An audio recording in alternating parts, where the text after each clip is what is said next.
bigenze bita kugira ngo M23 mu burakari bukomeye bw'umugabo bita Sultani Makenga wamaze kubona yuko adafite impuhwe na leta Kinshasa, ategetse abasirikare b'ibintu bakoreye abasirikare b'abarundi ndetse na FARDC na Wazalendo ndetse n'abanyangwa n'abacancuro bose bafatanyije hano muri Prendo Ruzizi. Ibintu bahaboneye nakasa mutwe gutundaje mugezo operation muri iri joro ihabereye, bivuga yuko abasirikare b'abarundi hano bahasize ubuzima benshi cyane. Turavuga ngo twerekeze mu Burundi ibintu birakomeye muri iri joro. Abagera ku 8 bose bamaze kuba batabwa muri yombi.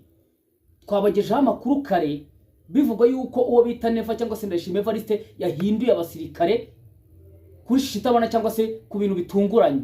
Rero sasa kakanya amaze kuba yafunga abantu bageze ku 8 bitewe nuko iperereza gikomeje. Yaje mu gizo operation y'imibera hara mu gihugu cy'u Burundi, bivuga yuko ikintu bita umugabo bita Neva bitamworoye na gato. Turavuga ngo twerekeze kuri Leta Zunze Ubumwe za Amerika.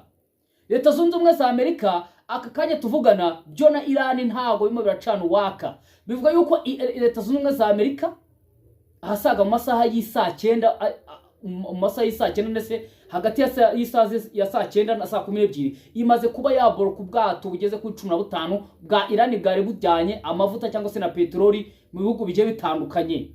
Bivugwa yuko abanga batarimo baracana waka, umwe arimo aracunga undi aiza nyuma yuko Iran aturikije ubwato buri hariya mu kigobe cya Oman bwa Leta Zunze Ubumwe za Amerika bushinzwe kurinda umutekano. Iran nayo cyangwa se Leta Zunze Ubumwe za Amerika nizicaye nazo zimo zirakubita zibangura amakuru ndetse n'andi menshi ndaje nyabarambure muri iri joro. Ibintu baba na operation gusa dasanzwe mu misozi ya Mitamba byongeye kuba bindi nyuma yuko FARDC ijya mu mashyamba. Wazalendo P5 ndetse n'abarundi baje kuba bahindukira bashaka kugaba ibitero hano mu misozi ya Mitamba, ariko ikintu bita drone M23 ibintu bakoreye si byafe hano. Kabanze suza abantu babwira ngo abantu bageze mu rugo n'abantu begereye ameza mbabwira ngo bon appétit kandi muhaye mu rugo, cyangwa se nizere ko amahoro y'Imana mumeze neza cyane. Buri umuntu afite ubuzima ndakeka ibindi byose biza nk'inyongera. Reka mbanze mbwira abantu bagiye badukurikiranye hano mu ntara zose z'u Rwanda, mu ntara zose zigize igihugu cyacu cy'u Rwanda, intara enye ndetse n'umujyi wa 5 n'umujyi wa Kigali wa 5. Tujye muri Afrika hose, mu Afrika yose muri rusange, amajyepfo, amajyaruguru, iburasirazuba, uburengerazuba. Tujye i Burayi mu bihugu bigiye bitandukanye za Sweden, za Canada, za Sweden, za Germany, za Belgium, za France, za Pologne, za Swiss, aho ngaho zose, za Czech Republic, aho ngaho za Luxembourg. Dufite abantu bagiye dukunye tubavuga ngo misha Imana bawe kandi namwe muhaye muronke ndetse murabona amafaranga muroze mwubakwe igihugu cyababyaye u Rwanda rw'imisozi igihumbi. Tujye muri Canada kanya tuvuga nabo ni nijoro ubugo bwose, yakaka tuvuga nabo ni kumanywa, abakanya tuvuga mu mijyi itandukanye nka za Montreal, za Vancouver, za Quebec ndetse na za Alberta. Hose dufite abantu bagiye dukunye tubavuga ngo 5 kwa 5 misha Imana babeho. Tujye muri Amerika muri states zigiye zitandukanye, hari muri za Las Vegas, hari za Los Angeles, California, za Boston, za Michigan, za Philadelphia, aho ngaho za Texas, za Washington DC. Aho dufite abantu bagiye badukuye tubavuga ngo misha Imana babeho kandi namwe muhaye muronke. Yes, tujye mu bantu bo muri Aziya, muri za Qatar, za Arabia Saudite, aho ngaho hose, za China, za South Korea ndetse no mu Burusiya ntitwabibagiye tubavuga ngo misha Imana babeho. Yes, datinze katurambure za updates tugeze aka kanya. Tuhere mu gihugu cy'u Burundi. Mu kanya makuru mbageshejeho mbabwiye operation irimo irabera mu gihugu cy'u Burundi nyuma yuko Evariste Ndayishimiye hinduye abasirikare bamwe nabo bakabaha inshingano. Aka kanya tuvugana noneho amaze kuba yafunga abantu bageze ku 8. Bivuga yuko ahangaha banafunze nabo bakurikiranyweho icyaha cyangwa se bakurikiranyeho irasaga cyangwa se kuri guturika kwabaye ku itariki ya 30 z'ukwezi kwa 3. Aba bose nibyo babonye, ariko mu by'ukuri abandi babire ba ku ruhande bakavuga yuko muri aba bafunzwe hari harimo bamwe mu basenateri bamuzongaga buri munsi. Hari harimo abasenateri bamuzonga buri munsi, harimo n'abasirikare bageze kuri bangaye. Nababwiye nabagesha amakuru mbabwira yuko mubo yasimbuje ntago bari bazaho yabashyize, ariko abangaba nabo bimaze gutangazwa yuko harimo bamwe bafunzwe. Bivuga yuko abangaba twabita nk'ikiranga, abangaba yakuye ku myanya yabo. Bivuga yuko abasimbuje inkoramutima ze, aho bivuga yuko yatangiye kugenda harura ikibuga cyane yuko buriya we n'ishyaka CNDD-FDD aturukamo ryamaze kumubona yuko itazigera imutwanga nk'umukandida ugomba kurihagararira. Ibi ngibi bo bita Neva rero yatangiye kugenda yiremera ikintu twakwita nk'igisirikare kimurinda, ikintu twakwita nka self defense ku giti cye. Ni nabyo Imana agenda akora. mu Burundi haragenda haba ibintu bigiye bitandukanye. Twabagejeho amakuru y'umuminisitiri wari ushinzwe ibintu bijyanye na siporo bijyanye n'itangazamakuru witabye Imana, bivuga yuko nawe urupfu rwe rutemerwaga kwara mu Burundi, bwa yuko yazize urupfu rutunguranye kandi umuntu yari muzima. Abantu batangiye kujya naho navuga yuko ari Nevo ushobora kuba yaranamuhitanye. Ahangahe ikintu bita Nevo ikintu arakorera abantu si icyaha hafi hano. Igihe afite imbaraga, igihe afite ubushobozi bwose, igihe afite ububasha, nawe nta mikino agomba kubakina. Abangaba bivuga yuko bagomba gutanga cyangwa se bagomba gutanga na bagenzi babo banze kuvuga. Bivuga yuko iperereza rigikomeje kuri isaha y'isambi n'igice nibwo amakuru amaze gusohoka mu gihugu cy'u Burundi avuga yuko abangaba bamaze kuba batabwa muri yombi, bafungiwe muri Kashohari ha Kibitoke. Bivuga yuko hano hagenewe cyangwa se hari ikigo gishinzwe kuba cyakuramo amakuru abantu bose ndetse n'abanyabyaha bose bakomeye hari mu gihugu cy'u Burundi. Bivuga yuko aba bagabo ariho bafashwe barajyanwa mu gitondo. Amakuru ndibuze kubagezaho bishobora kuza gutanga cyangwa se amazina yabo ashobora kuba bayashyize hanze, ariko ibyo ngibyo babikoze kugira ngo batice iperereza. Bivuga yuko iperereza gikomeje ndetse na bagenzi babo bashobora kuba bafatwa bagafungwa. Reka tuvuga ngo tujyane n'iyi nkuru ya Leta Zunze Ubumwe za Amerika. Leta Zunze Ubumwe za Amerika ku gicamunsi ahashyira ku isaha y'isa 9 kugeza mu masaha y'isa 12 nibwo byaje kugaragara yuko yaborotse ubwato bwa Iran bugera kuri 11 bwari bujyanye peteroli ndetse na essence mu bihugu bigiye bitandukanye. Nyuma yuko aba bombi bahuye nibemeze ku masezerano agomba kubahuza cyangwa se nibemeranye ku byo bagomba gusinyana, ahangaha hagiye habaho ikintu bita ipingana rikomeye cyane. Ariko muri Leta Zunze Ubumwe za Amerika twababwira yuko ibintu nabo bitoroshye cyane, yuko aka kaya tuvugana uwo bita Donald Trump yamaze kweguza umugabo umwe mu bakuru b'ingabo bivuga yuko zirwanira mu mazi, yamaze kumweguza kare. Bivuga yuko uyu yirukanwe bitewe n'ikibazo kimwe kirabera hariya muri Iran. Bivuga yuko hari itegeko basigaye bamuha akarirenga, uyu nguyu yamaze kuba yakweguzwa. Ariko ibyo ngibyo ntabwo byo nshaka kujya ngo tugarukeho. Nshaka kugira ngo ngaruke ubu bwato Amerika yaborotse yabuborokeye hehe, byagenze kugira ngo ibuboroke, ese niki cyabayeho? Ibi ngibi biraturuka buko Iran yaje kurasa ubwato bw'intambara bwa Leta Zunze Ubumwe za Amerika buri mu kigobe hara cya Oman. Bivuga yuko ubu bwato bari babahaye misiyo yo kuba nta bwato bwemeye gutambuka hariya mu muhora Hormuz, ariko Iran iza kubirengaho, iza kugenda yambutse ubwato bugiye butandukanye. Leta Zunze Ubumwe za Amerika nazo zaje kuba zarakara zifata umwanzuro ukomeye, zivuga yuko nta bwato bwongera gutambuka. Nabyo byabaye ubwato bugera kuri 11 bwari bwikoreye essence n'amazutu byose ndetse n'amagaze bugemuriye ibihugu by'ibishuti bya Iran bakorana ubucuruzi. Ubwato bwaje kuba bwitambikwa n'ubwato karundura bw'intambara bubiri bwa Leta Zunze Ubumwe za Amerika bubarizwa muri iriya nyanja. Iran nta kintu yigeze itangaza ahangaha, ariko sinyare ituruka hariya mu bayobozi ba Iran ba gisirikare bavuze yuko Leta Zunze Ubumwe za Amerika nitareka buno bwato ngo butambuke, ubu bwato bwabo buraza guhura n'ibibazo. Bivuga yuko muri iri joro abantu begere Iran ndetse mu makuru twabwiye uburyo ki ejo Iran yagabye igitero gikomeye cyane hariya mu gihugu cya Israel. None Amerika irakora ikintu, Iran igahita igaba igitero kuri Israel. Israel mwabonye yuko yagiye tuza gake kuko Iran ndetse na Israel ndetse na Amerika byarabatunguye cyane ku buryo ki Iran ifite birabitwara. Leta Zunze Ubumwe za Amerika zaje gutangaza yuko zasenye amwe mu anti-missile cyangwa se bya bindi bifashisha kugira ngo misile zizamuke, ariko batunguwe no kubona Iran irimo irarasa misile zambukiranye imigabo cyangwa se zambukiranye ibihugu. Ubwo babitangazaga uwo munsi barashe muri Israel.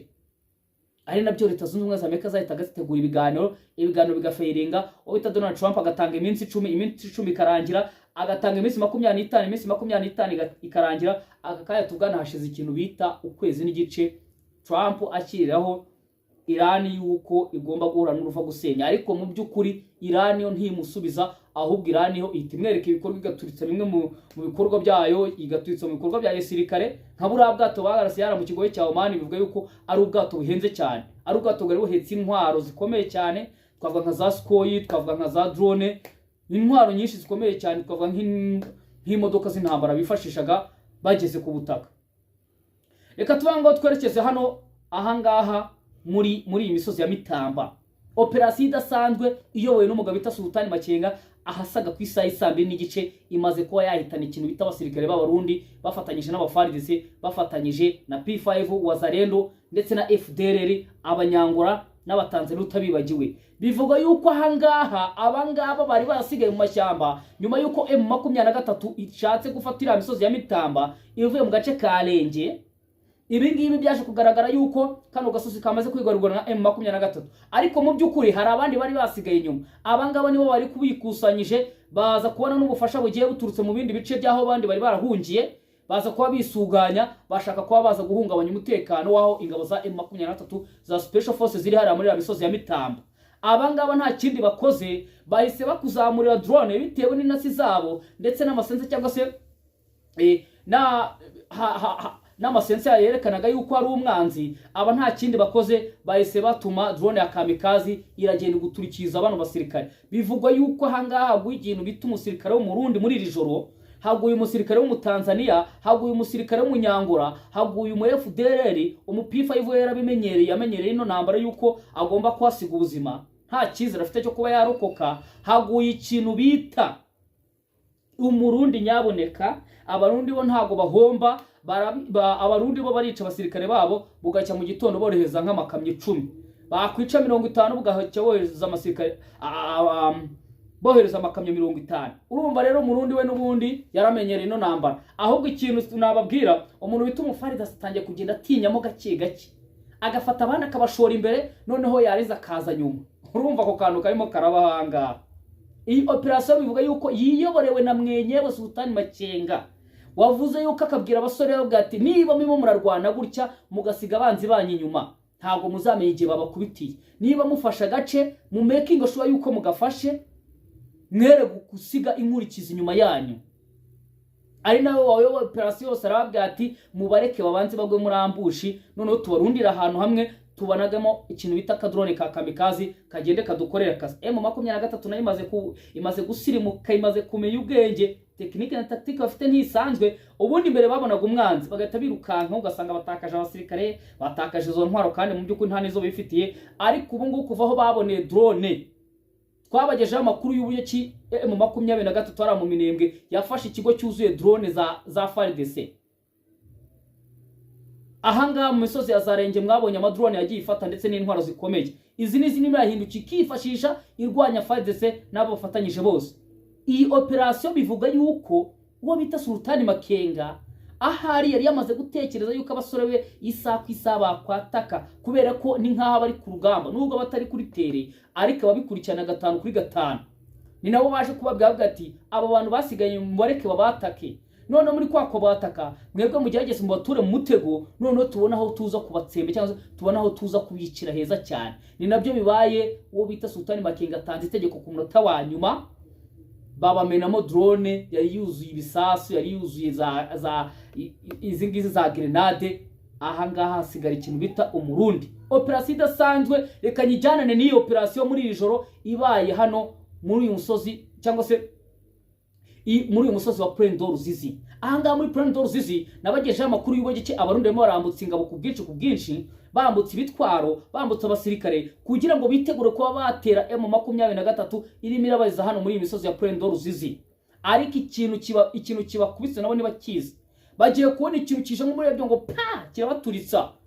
Ahangaha ikintu bita drone za M23 ziri mu kazi sinkubiye, ziri mu kazi gakomeye nyuma yuko abangaba bo biboneye drone FARDC Wazalendo ndetse na P5 n'abanyangora n'abanyatanzania. Bivuga yuko babasigiye intwaro nyinshi ubwo babakuraga muri imisozi ya Plaine muri imisozi ya Plaine de Ruzizi. Ahangaha niho habereye isibaniro ry'urugamba. Uwo bita Sultani Makenga yahamagaraga mu misozi ya Mitamba, anahamagara hano kuri Plaine kuri imisozi hano ya Plaine de Ruzizi, ababwira ati nyabuneka mwere gukora ikosa, mureka abantu bagwe mu mutego, tubakubite tubahashya. Izi zivuga yuko ari operation zatwaye amasaha agera kuri 6. Uyi operation cyane yuko yatangiye tuvugana kangaka izi updates tugezeho ku isaha y'isambiri n'igice, itugezeho ku isaha y'isambiri n'igice nibwo amakuru yatingiye kugira. Ariko abana makuru hariya mu gihugu cya Kongo bivuga yuko imirwano yatangiye ku isaha y'isa 12. ahanga bashaka kuba babakuramo abandi bakabasubiza, bagashaka kubakuramo abandi bakabasubiza. Ariko mu by'ukuri ntago abangaba ari byo abangaba bari baje kwataka, ntago bari bazi ko baje kugwa muri ambush. Ni nabyo bibaye cyane yuko abangaba baje bitura mu mutego wa M23 kuko yari yateguye drone yayo. Izi drone tubitse ko zahagurukiye rimwe. Yaba drone turikije abantu hano muri Mitambo, muri imisozi ya Mitamba, ndetse na hano muri Plaine de Ruzizi, izi turikije abantu zose ni zimwe zahagurukiye rimwe ku itegeko ry'umugabo bita Sultani Makenga, umugabo uz'urugamba, umugabo uzi kwiga ikintu bita technique na tactique ya danger. Ahanga ikintu bita umurundi, ikintu bita umunyangoro, ikintu bita umufardesi, ikintu bita umu FDLR. Noneho P5 ya Kayumba Nyamwasa yo nimushaka muyibare nkaho itagihari. Barababwiye ngo mwigire muri FDLR. FDLR bayikubise uniform ya leta, iragenda ripampa. Mwabonye ibintu bayikoreye Masisi, uniform yazikuyemo itaranazigwanisha n'undi munsi. Ahanga ikintu cyabaye, barabacutse babakubita uniform, barangije babashira imbere. Abana barabaturitsa, yewe Imana yanjye.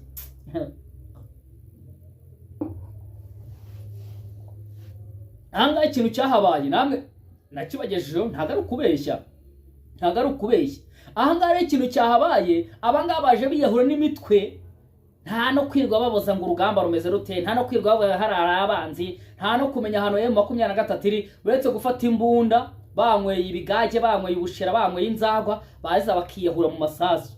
Ikintu bita P5 ahangaha yo nimushaka mutangire kuyibara yuko rwose nyuma yuko tubagejeje amakuru y'uko nyamara umuntu bita Kayumba Nyamwasa baje kwa baramukwase. Nyamara reba iminsi ishize iyi P5 yayisigiye umugabo bita Fabien, Colonel Fabien, ubu ni urimo agenda yarenjinga ibi bintu bya P5 yo kuza kuvuga ngo bazatera u Rwanda, muzaba mwanyuzeho ngabashenzi. Ubwanyu mwebwe bimara bakubita mwaza mukirukanga mukajya kunywa imisuru y'abaturage mutabishyura, bakabagurutsa mukajya mu mashyamba mwambaye ubusa. Mwebwe mufite ubushobozi bwo kuza gutera igihugu cy'u Rwanda ko ahangaha ikintu babakoreye nicyo kubaha isomo, kubera ko abangaba baje guhubuka. Ni kimwe wagira ngo izi operation zabereye cyarimwe. Izi operation zayobowe n'umugabo bita Sultani Makenga, umukuru wa M23. Nyaboneka ku kintu kijyanye n'urugamba kuba yakomandinga ni mubi cyane. Uyu nguyu ni mubi. Ibintu bibere hano muri Plaine de Ruzizi ndetse no muri misozi ya Mitamba na amateka banditse muri ijoro ry'itariki ya 23. Itariki ya 23 sinkubeshye. Ikintu bita umurundi, ikintu bita umufardese, ikintu bita umuwazalendo, ikintu bita umu P5, ikintu bita umu FDLR, ikintu bita umunyangora n'umunyatanzania, ntago bazigera bayikura mu mutwe pe, kuko ibintu bibabayeho. Bakubiswe n'inkuba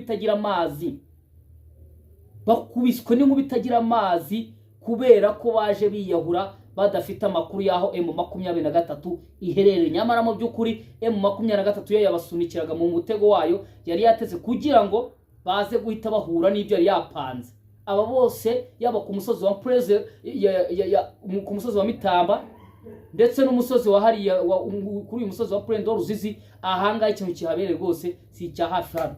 Yes, amakuru nabifite cyangwa se update nabafite muri ijoro zari zingizi. Reka mbabwiye ngo niba utarakora like, iki nicyo gihe cyo gukora like. Niba ugeze hano ari ubwa mbere, subscribe, share ndetse na comment ni ingenzi kugira ngo tuzaye tubana mu biganiro bya buri munsi bya hano kuri Chris Empire.